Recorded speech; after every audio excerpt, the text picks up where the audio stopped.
আচ্ছা আমরা একটু একটু করে করি, আপনি কাট কাট করে নেন। আর এত গরম, এত টানা সিকোয়েন্স করতে পারবেন? আপনাদের ম্যানেজমেন্টের কোনো ঠিক, এটা কোনো সিস্টেম হলো কাজ করার? আমি ওনার কথাই বলছিলাম, ওনার জন্য আমরা শুটিং করতে পারছি না। এই সেই কলবি। না না না, শিমুল ভাই উনি আমাদের নায়িকা, আমার নায়িকা, দেশের গৌরব, এলাকার গৌরব। আমি তার ছবি ভাই আমার আসে আটকা উইদাউট এনি পারমিশন ছবি তুলতে থাকে। তাই নেই, দুইটা ক্যামেরা কাঁধে ঝুলায় রাখে, বাইক চালায় মাস্তানের মতো, চুল টুল দাড়ি গোফ এরকম। আমরা না কাজটা করতেই পারি না, রাইট? হ্যাঁ আচ্ছা।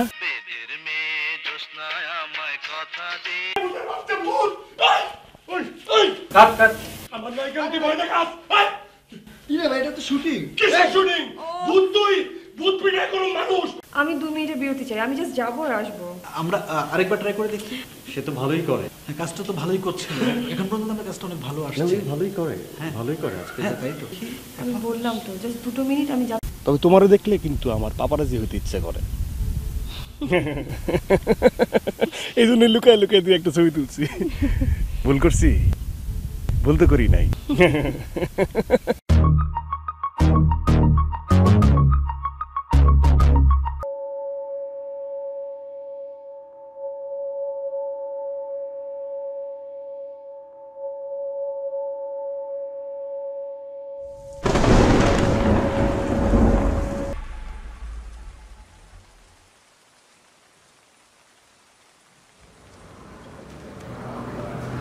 সরি, আসলে আপনাকে কষ্ট দিচ্ছি আমি। না আসলে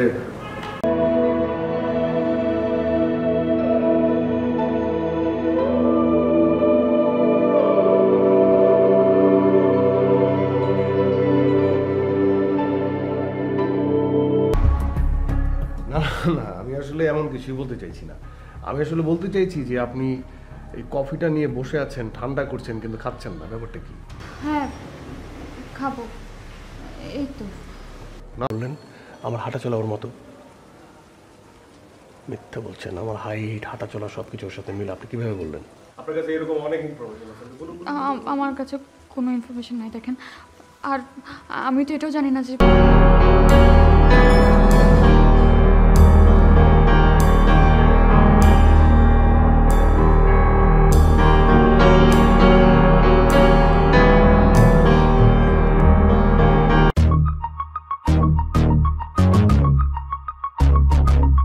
সিডি পত্র কিছু পাঠায়।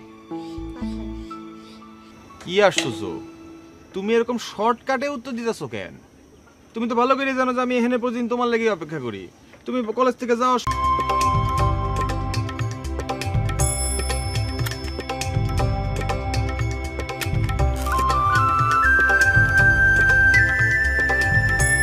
এই মিয়া, ওই দিন চুলকানি ছাড়া আর কোনো সমস্যা হয়েছিল?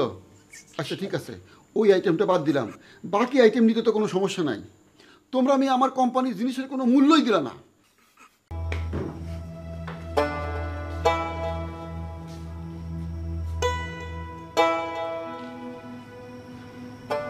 তরে আমি আগেই সাবধান করছিলাম। মোকারম কি কয়? তোমার মেয়ের সাথে সাক্ষাৎ করতেছে। আমি বহু কষ্টে তারে কাটাই দিছি, কিন্তু সে জানায় গেল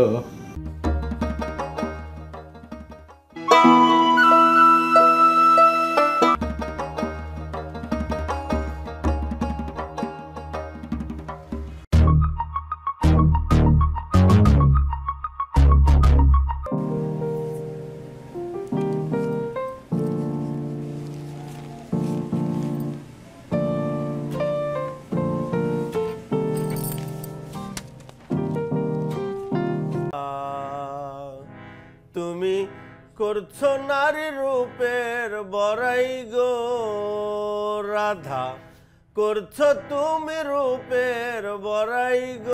সে স্বপ্নের পিছনে পাগলের মতো ছুটতে থাকে। স্বপ্নের পিছনে এভাবে ছুটতে ছুটতে মানুষ আরো ভারাক্রান্ত হয়ে ওঠে।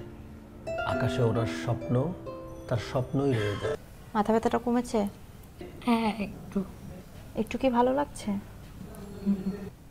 আচ্ছা তুই ভয় পাচ্ছিস কেন? আমরা কেন ভয় পাবো? ভয় পাবে তো ওর। বাঘটা খাবার হিসেবে প্রতিদিন একটা করে হরিণ লাগতো, আর যেদিন বাঘ খাবার পেতো না, মানে হরিণ পেতো না, সেদিন সামনে যাকে পেতো তাকে তো আছে SMS করবে, আমরা পেয়ে যাব। কিন্তু কথা হচ্ছে যে এই যে ধর বাজার করা, রান্না করা, সময় মতন খাবার সাপ্লাই দেওয়া, এতগুলা কাজ কে করবে আর টাকাটা কোত্থেকে আসবে? আরে এই যে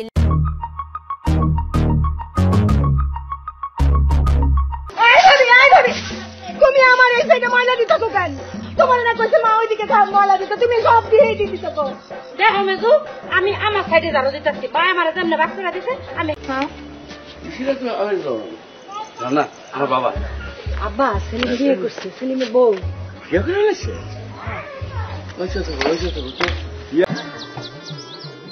আচ্ছা তুমি কি করে বুঝলাম?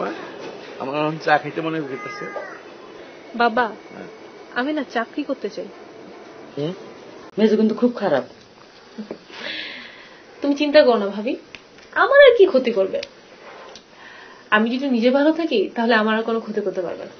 তুই মেজরে চিনস না, মেজর তো লোকে ঝগড়া করে জানে। তোমার না এখন চাকরি করার কোনো দরকার নেই। তুমি আগে বিসিএস পরীক্ষাটা দাও, ঠিক মতো পড়ালেখা করো, পাশ করো, পরে চাকরি নিয়ে ভাববা। ও তাইলে আমি এতদিন বসে বসে বইয়ের কামাই খাবো, তাই না?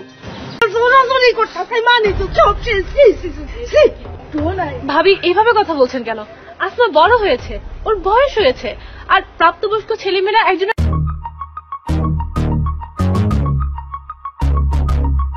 আমি তো তোমাদের মতো ক্যালাস না। রাস্তা থেকে কেনা পানি কোথায় না কোথায় প্যাক করেছিস, তার কোনো ঠিক ঠিকানা আছে? প্রতিদিন নিউজ পেপারে এটা নিয়ে কত লেখালেখি হচ্ছে না? তারপরে তোমরা নীলা রেডিটেড এফএম 89.6 বাংলাদেশের প্রথম প্রাইভেট এফএম শুনছেন আপনি, এবং আপনাদেরকে আমন্ত্রণ জানাচ্ছি আমি RJ Saimum. Welcome to our show light house of love. আজকে বলবো তাদের কথা যারা এখন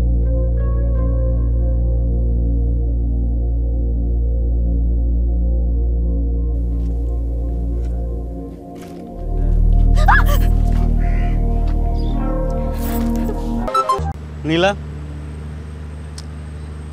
এরকম সফট স্পোকেন, সেন্সিটিভ, কেয়ারিং এসব কোয়ালিটি রেয়ার ওখানে।